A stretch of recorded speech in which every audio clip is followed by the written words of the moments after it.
I think I'd be ignorant to say that Christianity is the only right religion. I don't know what the right religion is. It's just what I believe it is. I know different religions, have their different belief systems, but I think at the end of the day, it all boils down to being one God, no matter what, over all of us, even though people put it in different, terms and languages, et cetera, et cetera.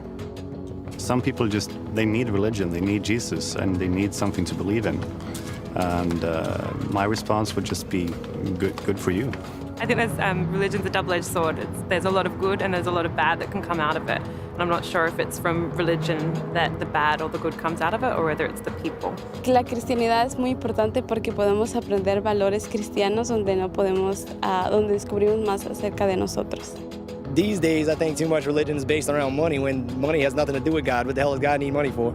The fundamentals of Christianity, like the values that are taught, are important, and they all serve positive purposes. Some people that I've met, I've had friends, and the minute they find out about me, or the minute that I do anything that doesn't follow their religion, they don't want anything to do with me.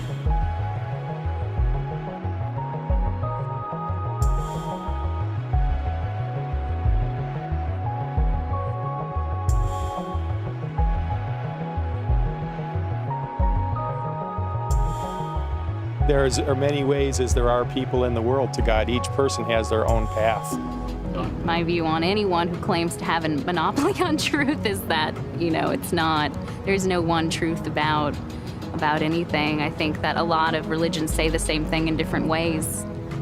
I respect a lot of faiths, and I think that Christianity is the pillar that's influenced by the other great religions in the world. I think that a lot of it is intolerant, and I think a lot of the intolerant Christianity is used as a battering ram to try to either create or go back to something that doesn't exist anymore. I think that people tend to confuse the word religion with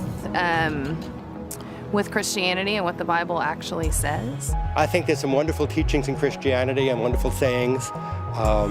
And I find that there are many, whether it's priests or whatever Christian religion, people who are really spiritual.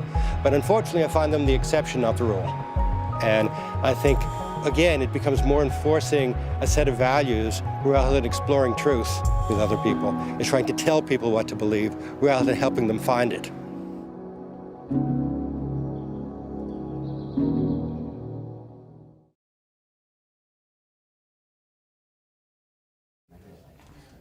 If I am saying something and I feel like that I have misspoken or said something in a way that I want to... Posted it all over the internet.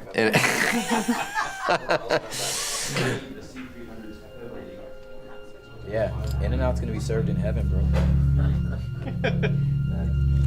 Yeah. Okay.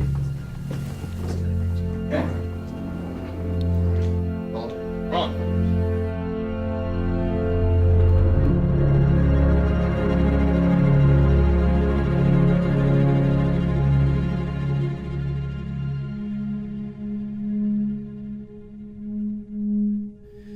Yeah, I think that one of the hardest things living in a society like ours is that there is such diversity, and there's so many different beliefs and so many different religions around us that it's very difficult for us to imagine that any one of these religions, whether it be Christianity or Islam or any worldview really, would claim to have the market on the truth.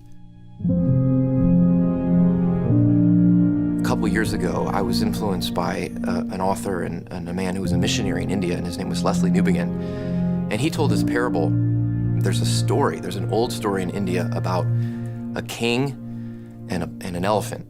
And a king had an elephant, and he wanted to do an experiment, and so he brought in 6 blind men, and he asked them to tell him what the elephant was. And so the blind men, of course, began to feel around, and the first one felt the elephant and the side of the elephant and said, "Oh, it's a wall." And another man felt the trunk and said, it's a snake. And the other man felt the foot and said, "It's a tree." And you get the point. He felt the ear. It was a fan. And so, of course, the point of the story is, and people often tell this in India, and it's become a popular story in our society as well, that the blind men are like the various religions of the world. None of them see the elephant in whole, but they're all basically describing the same thing with different angles, but not one of them could ever say that they have the full knowledge of the elephant.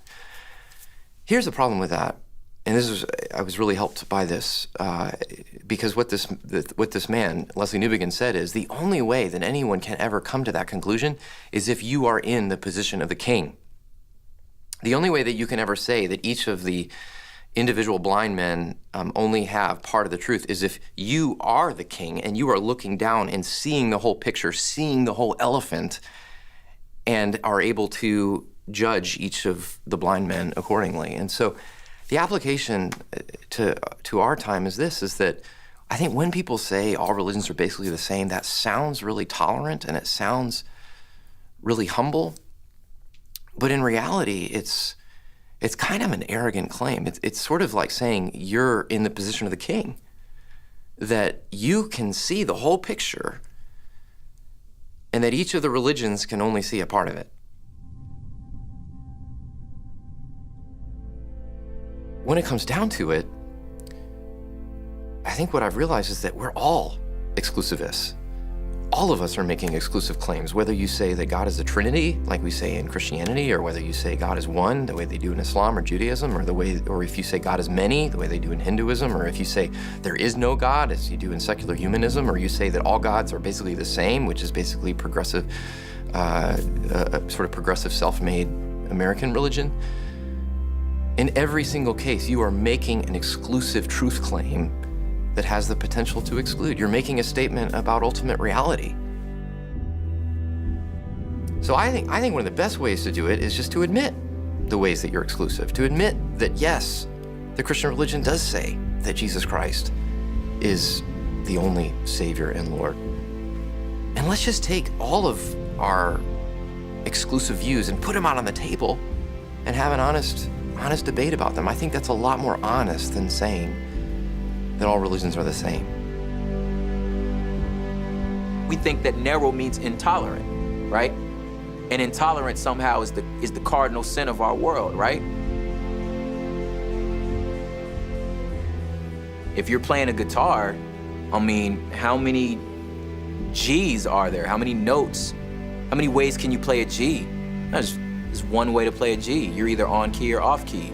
Is that intolerant? Is that narrow? Is that unfair? No, it's beautiful. There's a way to play this note. It's beautiful. The step back is like, well, what's wrong with that, right? And narrow in what way, right?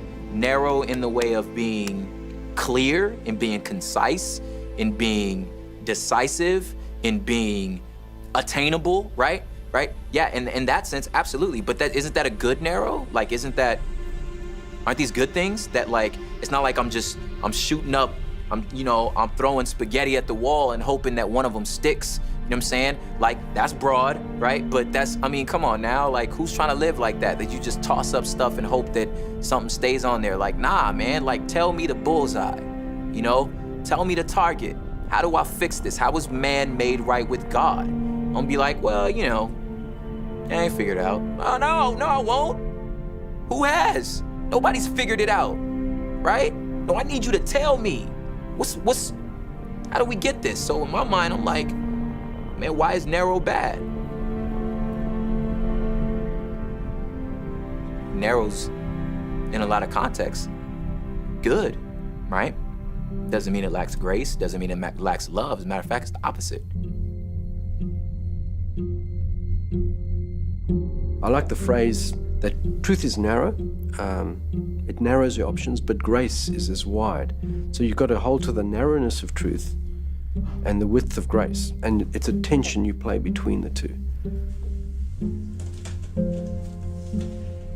That's how kind of Jesus lived. He was full of grace and truth, and he holds that paradox in himself. He says that I am the way, the truth, and the life. No one comes to the Father except by means of me. Well, that's pretty narrow of you, Jesus. You're not being very embracing of other people's opinions. Well, so, he's also extremely gracious, and he's provided for us in a profound way. I mean, he saves us through his own life and death and resurrection and his return. We are caught up into his life. I mean, I'm held by that. he was very irreligious, and I kind of like him for that, because I don't like religion very much, and I don't think he did. Religion seeks to kind of control. Often it happens, it's a dilemma, you see, because initially the revelation of God is given to the human being, or to a nation in the case of Israel. And then what they have to do to kind of hand it on to the next generation is to create some codes and rituals and ideas and things to try and pass that experience on meaningfully to the next generation. It's a dilemma. The very act of actually encoding the religion is the thing that kills it in the long run, and actually makes people kind of nasty, because people get over-attached to the religion itself and lose what the religion is meant to point towards. And so religions, including Christianity, have always got to renew, go back to the originating encounter with God. So all renewal movements are returning to God, rediscovering what was given there, rediscovering God, and then going out again. And that's why we maintain a rich relationship with God, because without that we become religious people, nasty, dangerous, don't understand grace, don't understand the grace that they themselves have received, and don't offer it to other people, which really is not exactly what we're meant to be living like. I think a lot of people struggle to believe because some Christians make it incredible. Take away the possibility of making the faith beautiful and winsome incredible because of the way that we live and the things that we do. Now, there is something funny about that, and a little ironic. So Christians are hypocrites. Okay. Yes, I am a hypocrite. Can I just say that? I'm a hypocrite. Many of the things that I say that I espouse to believe, I don't live. And I know actually lots of people who aren't Christians who live better lives than I do. One of my closest friends is a Sikh, and he is a much more disciplined, much more self-controlled person than I am. But see, the funny thing about Christianity is that hypocrisy actually does not undermine the credibility of the Christian faith, because in some ways, hypocrisy is necessary. Because what is required to be a Christian is not that you're good and moral and squeaky clean and have nothing wrong with you. The first thing that is actually required to become a Christian is that you admit that you're jacked up and you need help. That's like the only thing that's required, is that you know that you are so messed up that you need grace. So in some sort of weird, kind of ironic way, it requires people who are messed up. It requires people who know that their lives are not put together. So this is why when you go into a church, you find a bunch of people who are hypocrites, because we are. All of us are. We're all broken. We're all messed up. And now that doesn't excuse Christians doing and saying stupid things by any means. But what I'm saying is that the stupidity of Christians does not discredit the reality of the Christian faith. If anything, it points to how important and necessary Jesus is. Because Jesus is there not to make squeaky clean moral people. Jesus is there to save broken, messed up people, of which the church is full of them. Yeah, that's what I'd say to that.